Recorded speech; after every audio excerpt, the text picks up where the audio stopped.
یہ بات آپ نے واضح کر دی ہے کہ آپ اس کے لیے کوشش کر رہے ہیں، لیکن گورنمنٹ میں بھی کیمپس ہیں اور پی ٹی آئی میں بھی کیمپس ہیں۔ آپ کا پہلا مطالبہ ہے کہ سیاسی سرگرمیوں پر پابندی ختم کی جائے۔ اب آپ کو پتہ ہے کہ اس میں جو ریسنٹلی سہیل آفریدی کے ساتھ پنجاب میں ہوا، اس کے بہت سارے ادارے بھی رسپانسبلٹی لینے کو تیار نہیں ہے۔ یہ کہا جا رہا ہے کہ جو کیا پیورلی پنجاب گورنمنٹ نے کیا ہے۔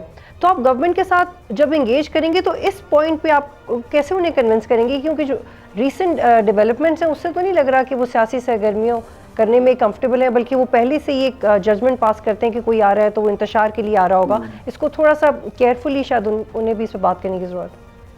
نہیں، یہ بات بطول آپ کی بالکل صحیح ہے، لیکن دیکھیے نا، ابھی تک پرائم منسٹر صاحب نے بھی ایک لپ سروس تو کی ہے مذاکرات کے لیے، لیکن عملی طور کے اوپر پی ایم ایل این کی گورنمنٹ نے کوئی ایسا قدم نہیں اٹھایا جس سے ہمیں لگے کہ وہ سیریس ہیں، بات چیت کرنا چاہتے ہیں۔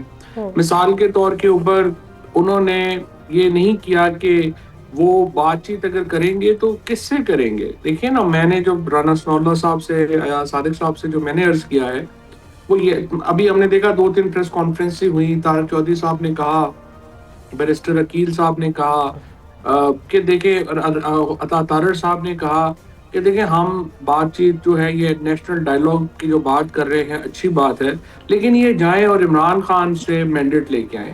ہم تو یہ بات ہی نہیں کر رہے فی الحال کہ مذاکرات کون کرے گا، ہم تو بات کر رہے ہیں کہ مذاکرات کا پہلے ماحول تو پیدا کرے نا۔ اگر بطول میں اور آپ اتنے اسٹرینجڈ ہیں ایک دوسرے سے کہ ہم ایک چائے کا کپ بھی اکٹھے نہیں پی سکتے، تو ہم بات چیت کیا کریں گے؟